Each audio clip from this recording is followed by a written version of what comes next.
Everybody's crazy about a sharp dressed man. Everyone. Anyways, singing that because there's a story behind this thing. First, we have the first casting of this Dodge concept car as it's labeled by Hot Wheels. And I've always known this as the Dodge Copperhead, like there at the Chicago Auto Show. But what happened is Billy Gibbons of ZZ Top, which is a American rock band, he had a hot rod registered as Copperhead with a K, Kopper head. And so Dodge had to change the name of this just to the Dodge concept car. So interesting. ZZ Top's car was a 1950 Ford Coupe, so that's why I sang that. You know what? Before I forget, let's do the scale of this guy. So this thing is 2974 millimeters as a wheelbase goes. So let's get the calipers on this guy. I'm assuming no, I don't know. See, no.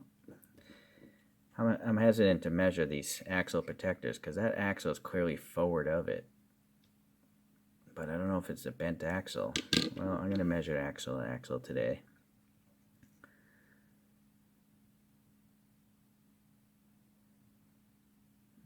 Center to center, 45.5. So 2975 divided by 45.5. It's 165 scale. So this possibly could be 164 scale. Let's try hump to hump here. My lady humps. All right. Let's see. That's now like 45.8. So let's try this again. What was it? 2974 divided by 45.8. Now it's still around 165, I guess. I'm gonna list his 165 scale. It's close, just not close, perfect. All right, so this car, I guess, ran the show circuit in 1997, and let's see, it had a 2.7 liter V6 powering it, making around 220 horsepower. And that power is going through a 5-speed transmission. And this thing was rolling on 18-inch wheels. And it was rear-wheel drive. So essentially, it was supposed to be like a baby Dodge Viper. You know, the Dodge Viper was an expensive vehicle. This was supposed to come in a lot less. Maybe not half the price, but close, somewhere in that ballpark. So I think it's cool. I think it would have been nice if they made this. I can definitely see a Viper resemblance, but it's definitely its own unique design as well. And so I like that Hot Wheels for the first edition chose the appropriate paint, this crazy copper orange, I guess, which might be why it's named such. Okay, anyways, the wheels I'm going to replace, and then we do have some plastic venting in here, part of the interior. It's actually got a texture, like a mesh pattern. Going to the front, we have some silver for the headlights, so that's nice. No black there, but that's an easy fix. These little turn signal indicators are molded, just not painted. They're actually, this one's so hidden. It is there, just very faint. I don't think I can paint those. It's not enough of a ridge. These ridges are a little bit better. This side looks okay. There's a fuel filler there. Going to the back, yeah, no extra paint, but you know, details here to indicate the taillights and the venting. Okay, so the exhausts here are just part of the metal base, kind of an indication that they're round. Well. Now the interior color is accurate to the show car. Pretty good details, just, you know, it's black, so a little hard to see.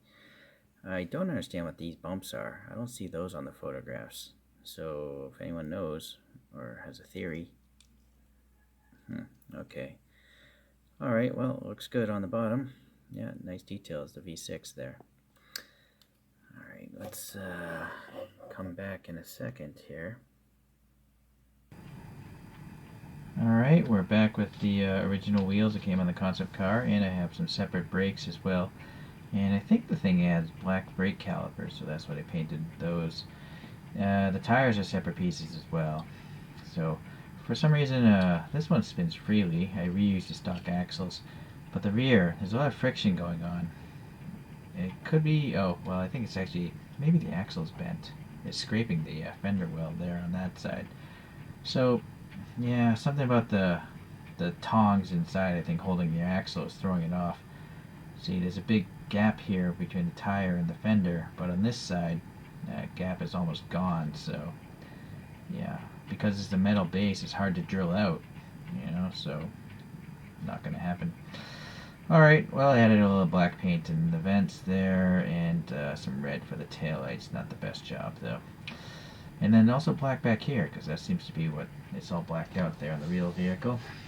So let's take a look at a couple other castings here. Here's the rear shot as well. The rear of this thing looks very much like the Pontiac Solstice, I think. That two-door sporty car.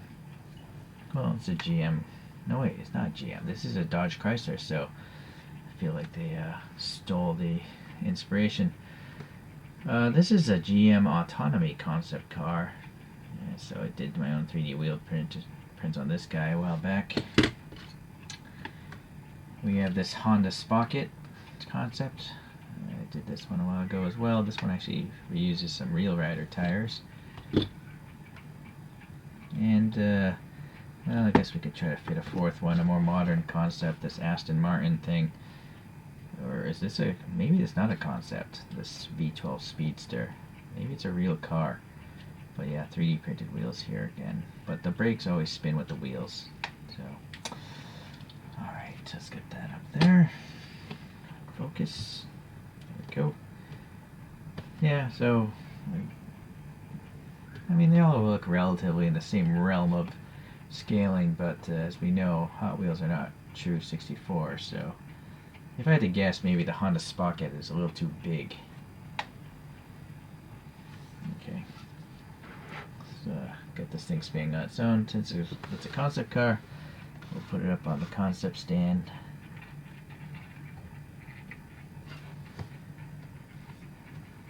Yeah, it's a real shame they never made this car. I think it's cool. If I had the money and they actually made this thing, I would have bought this. It might even, well, I've driven a Dodge Viper. I don't know if I like the Viper more than this. The problem with the Viper, it's a big vehicle. It feels like a locomotive in its propulsion. But I like small, nimble things. That's why I owned a Miata. And also, I'm not rich. I can't afford a Viper. So, okay, well, anyways, I guess I'll see you guys in the next 3D printed wheel project. Thanks for tuning in, and we'll see you then. Bye.